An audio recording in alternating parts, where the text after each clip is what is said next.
Well, some suggestion that the All Blacks. They've played some brilliant football this year, but they've also had moments of vulnerability. Do you see an Australian win as a possibility? Or? Look, there's no doubt it's a possibility. Whenever Australia plays New Zealand, there's a possibility. One of our speakers, my old teammate Anthony Herbert, just sort of, I think, summed it up pretty well. Just in a Q&A talking about community rugby, he said, look, there's no doubt we can win by 5, but they could win by 30.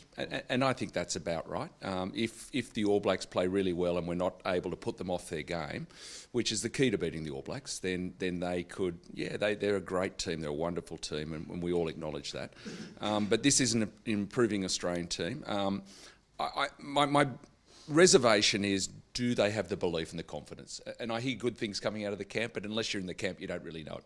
Until you can eyeball someone and you can see that they actually believe in that, then you just don't know. Because when you've played a few tests against the All Blacks, you have to have a belief and a confidence. And sometimes it is that really critical match. For me, it was Wellington 1990, when you get over the line, when you've had a lean period against this great team.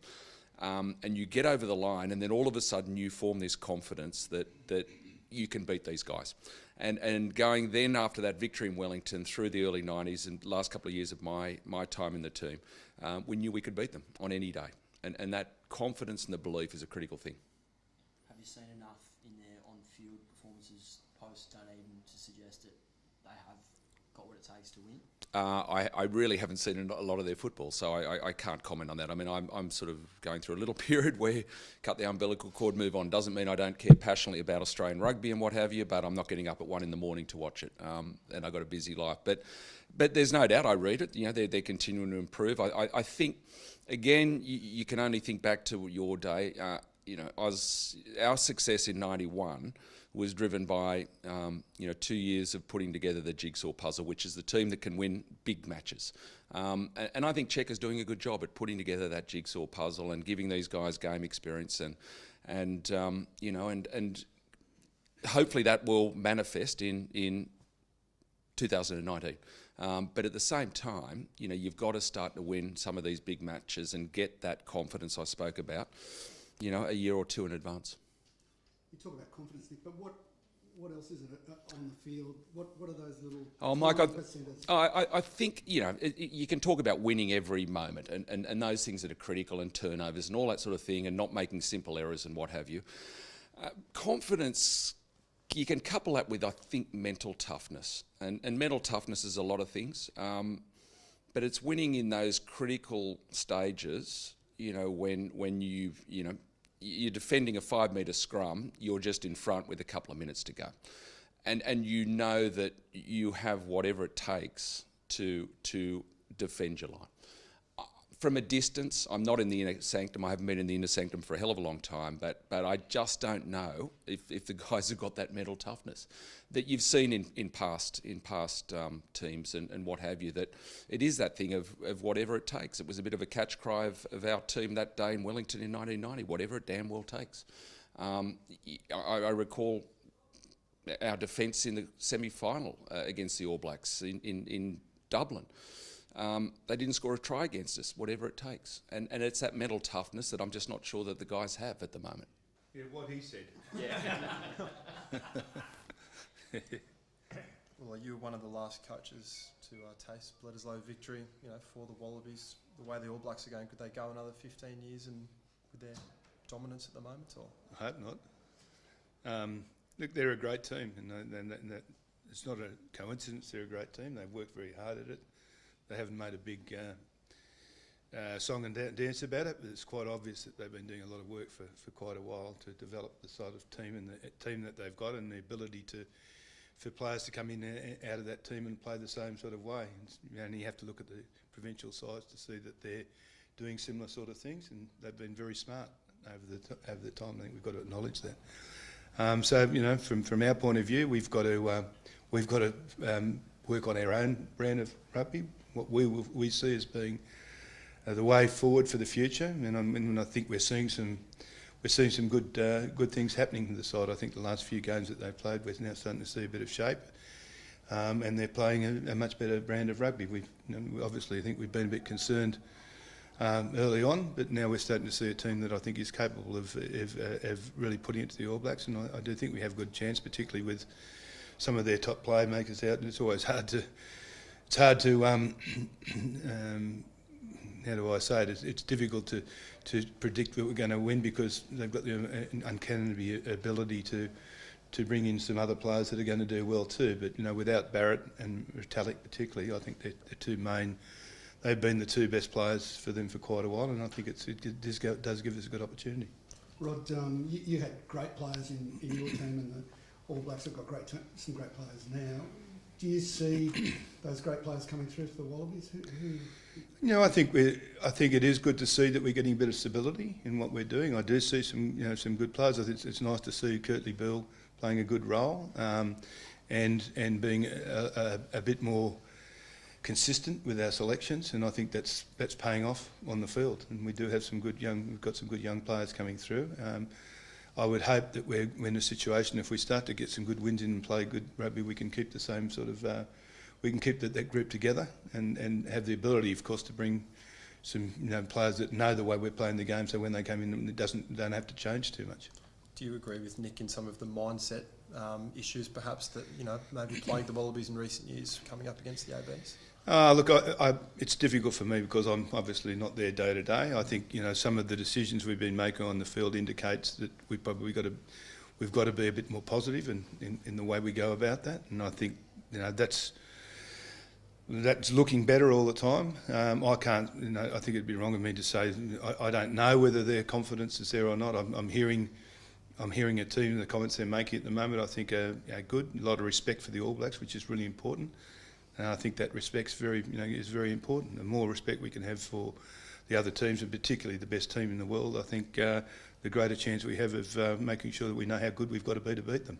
In those successful sides that you coach, was that one of the keys to getting consistent results against the All Blacks, just that confidence that you are good enough, if not better than them? No, I'll repeat, it's the respect of the opposition that's always important, whether it's business or particularly sport. We had great respect for the All Blacks, and because of that we knew how good we had to be to beat them, and we knew that they were always going to come back, and I think everyone knows that now, and I see plenty of respect coming from the Wallaby camp, and I think that's very good.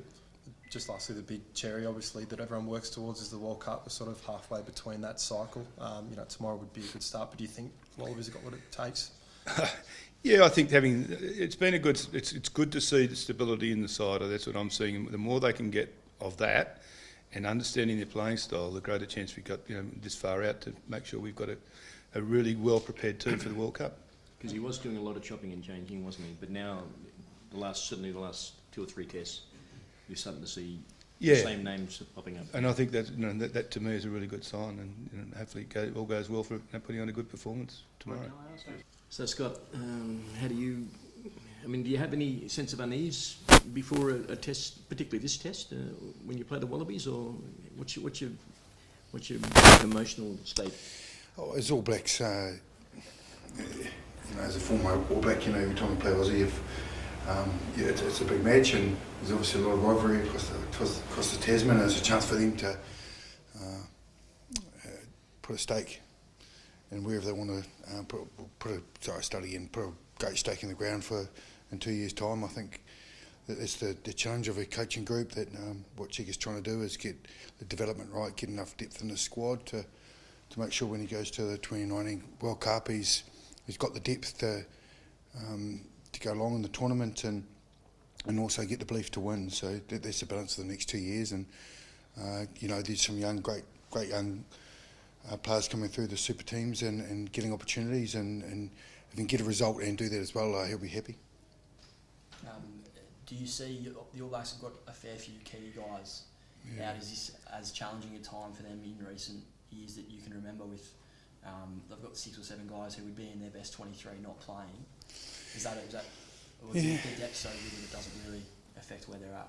I think the answer in that question, really, the balance of their squad has been incredible, because they've had a few key injuries, and guys like, great examples, Nipa Lalala steps in and performed, and now that we know he can go to World Cup and do the job. So conversely, what I said around Australia, they need to do the same thing. So, look, don't underestimate a Lima Sapawanga, don't underestimate a Scott Barrett. They're great athletes and they've performed at that level before, and they get to wear the All Black jersey again. So, you know, a lot of fear comes with the All Black jersey around the losing side of it, which is counterproductive. You know, you want to be positive and optimistic in all your mindsets, but they're just so driven that they want to be the team that drops one. So they're always on edge, and they will be on Saturday night, I'm sure. Scott, Australian teams didn't win one game in the Super 12 against New Zealand teams. Yeah. And I mean, is that a surprise to you? And do you think that's a bad thing for the competition? No. Not for us. Oh, look, there needed to be change. I could say that. I'll bit of a broad sweep around it. Yeah, there needs to be a change, and obviously they made the change in Australian rugby to give themselves some depth, and there's obviously the financial side of it, and there's also the performance side of it as well. And they've made made the decisions what they think is correct for them to get all above to make it sustainable, but also to perform. And was it 26-0, 27-0? It's not ideal. You say it's not a problem for you, but it is a problem for Australia. Oh, 100%. Yeah. You've got to question whether the Super 12 competition's doing Australia any good, and whether we should be in it. Oh, you can look at the competition or look at yourselves. There's different ways of looking at it, and I think they've looked at themselves. You've got to find a solution when you've got a problem, don't you? And they think they've made a big step, and hopefully it is the right one. That's what we can talk about as the future, and give themselves some depth in their squads. And now it's a chance for them to start again, and we'll see what happens next year. But if there's no Super Rugby, what do we have? So it's all well and good saying it. Should they be a part of Super Rugby? You'd have it, but we wouldn't. But anyway, that's another I mean, discussion.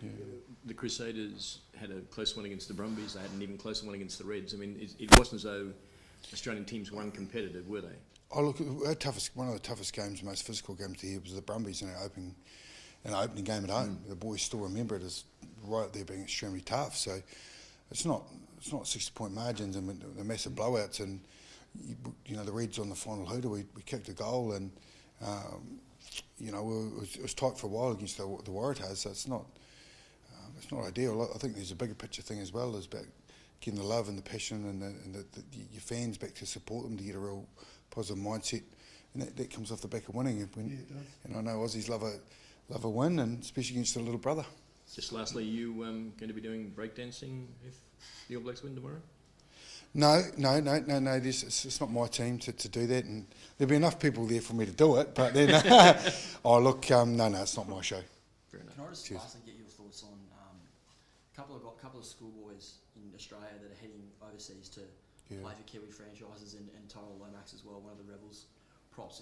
As a coach of a Kiwi club, are you guys out there actively looking at Australian schoolboys regularly, or how has that sort of come about? Because I don't recall that ever being a situation like this before. Oh, look, with Nick Frost, the situation I can't really comment on, but we're great to have him. He's a big, tall, athletic guy, and it's great for him to be the best he possibly can around some other decent locks. And look, we've got great mentoring programs, and the ability to keep consistent with the depth of our squad. If he wants to come over to the sunny side, we're more than happy to have him over there and upskill him. And if it becomes All Black, that's up for him. But he's coming, and we'll welcome him over. Can I just ask Brad Thorne, Reds coach? I think he was leaning towards the Wallabies yesterday.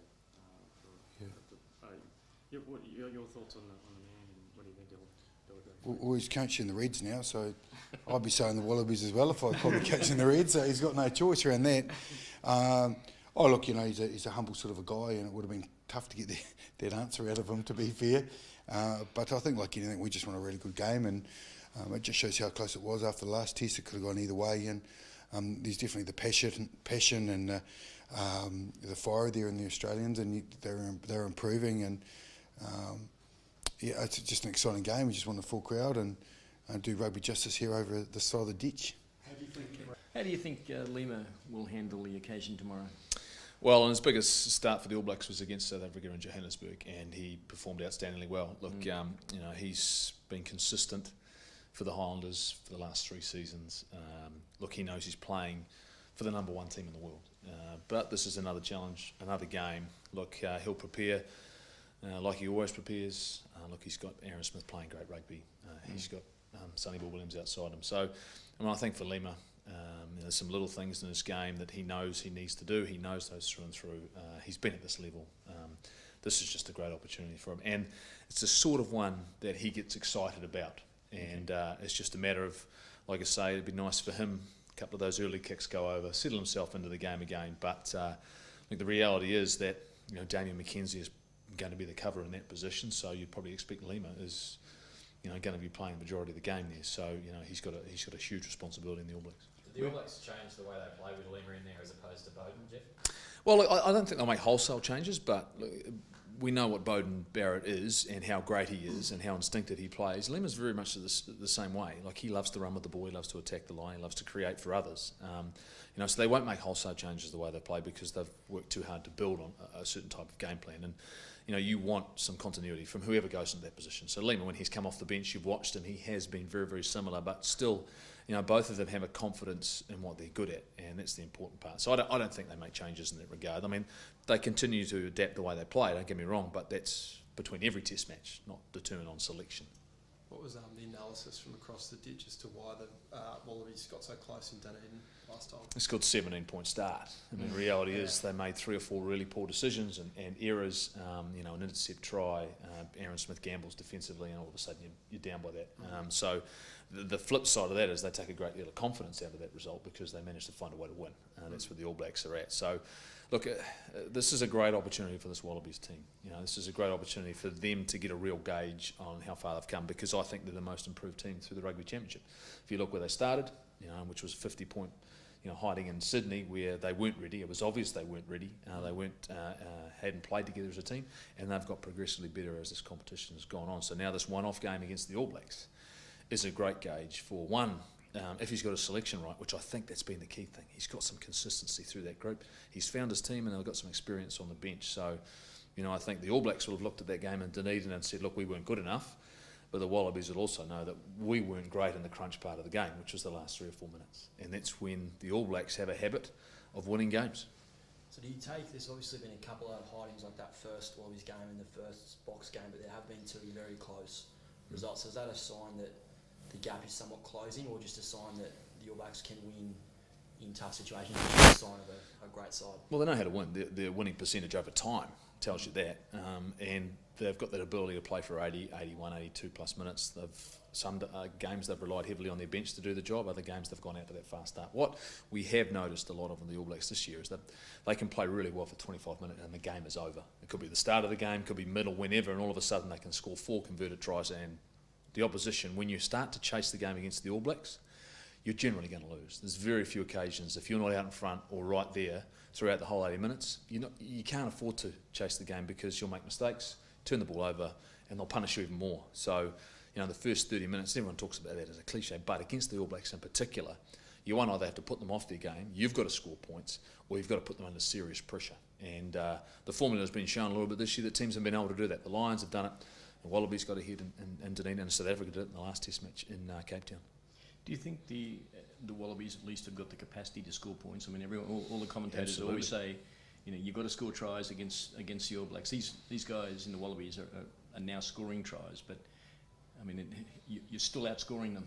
Yeah, but if you can score 30 points, and you need to against the All Blacks, then you've got a chance of winning. If you get in a shootout with them, bottom line, they make a few mistakes and you don't make mistakes. I mean, I think the balance of it is that how much possession are you prepared to give them versus how much risk are you prepared to take? And there's that fine line, and you just can't make errors in your own half because they'll punish you. But what you see with this Wallaby team is exactly what you're talking about when you've got a guy like Will getting and playing as well as he can play. Kurtley Beale is delivering on the international stage every single week. Israel Folau is a dangerous player. You're seeing, like I say, the selection for this group. They are a team that can score points, and if you can score points, you can win Test matches. Jeff, you got any thoughts on the way these Fijian wingers seem to be revolutionising Oh, they've always been there. But I mean, would you ever thought that France would have 2 Fijian women? Absolutely. Yeah, absolutely. Yeah, well, the way that they've changed their rules and around their game and allowing those players to go and play in their competition and not be regarded as foreign players. Without a doubt. I mean, New Zealand, we've had some of the greats, Joe Rokotoko, Sisavini Sivivatu. I mean, they're just, the talent is fantastic. So I've got no surprises whatsoever. Look, I was lucky enough to have a bit to do with Henry Spate back in New Zealand. The talent level and what they offer, no surprises. I mean, there's a reason they won Olympic gold at the Sevens. I mean, these are a prodigious talent. And I'm wondering whether or not it'll be interesting, given they've got a team playing in the NRC, whether or not we see some more through the Super Rugby sides. But absolutely, I mean, they give you something different, and in the end, I mean, we've benefited from it. Waisaki Naholo, prime example, that's.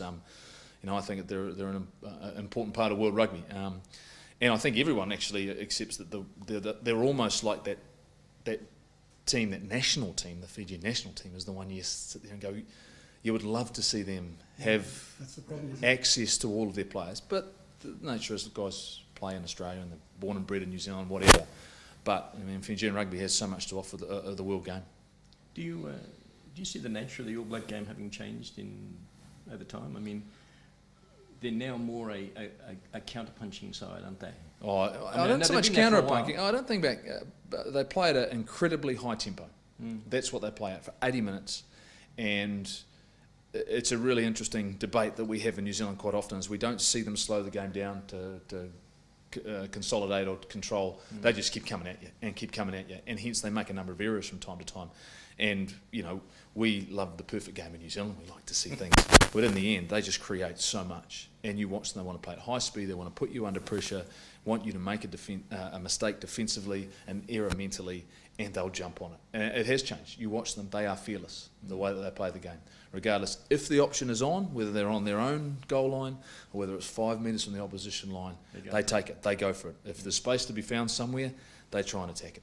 That gets back to that confidence thing, doesn't it? Yeah, absolutely. You mentioned before, you were talking to Scott about, Super Rugby in regards to the Australian team. It's confidence comes from winning, and belief comes from winning and having success. Now, I honestly believe if the Wallabies find a way to win this Test match, a lot of that would go back to their Super Rugby sides for next year.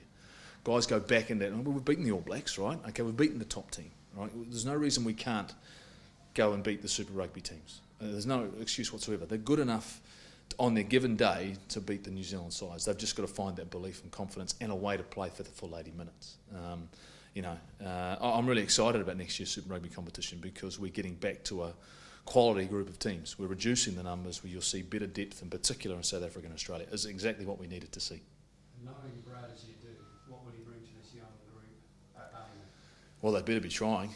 I'll tell you what, because if they don't, they'll hear about it. Look, there was no harder worker in the game in New Zealand than when Brad Thorne was there, because he played as a height-wise an undersized lock, but his work ethic and his presence on the field was never underrated by any team he was a part of. And look, bottom line, the first thing you'll get always is respect for him and what he's done in both rugby union and rugby league, and his work ethic. So the players have that. In the end, it comes down to, I think Tony McGann, is it? He's come on as his assistant, which I think is fantastic. A guy who's got Super Rugby experience, so he'll be able to ask the questions that Brad needs to hear, because it's a huge responsibility. I honestly believe that Super Rugby is the most challenging job for a head coach in world rugby. It really is. It is such a challenging competition, and it won't be easy for him, but get the right people in behind him, supporting him. I think that that'll go a long way to having some success. But it's not an easy place to walk into and try and learn your trade, because he hasn't been a head coach at any level, really, has he? So that's the challenge for him. But I think it's exciting, because if you do more of the same, what do you get? You get more of the same. You've got to try something different, and Australian rugby have done that. And by giving someone like Brad Thorne an opportunity, it shows they're willing to try things. Thank you very much. Good on you, mate.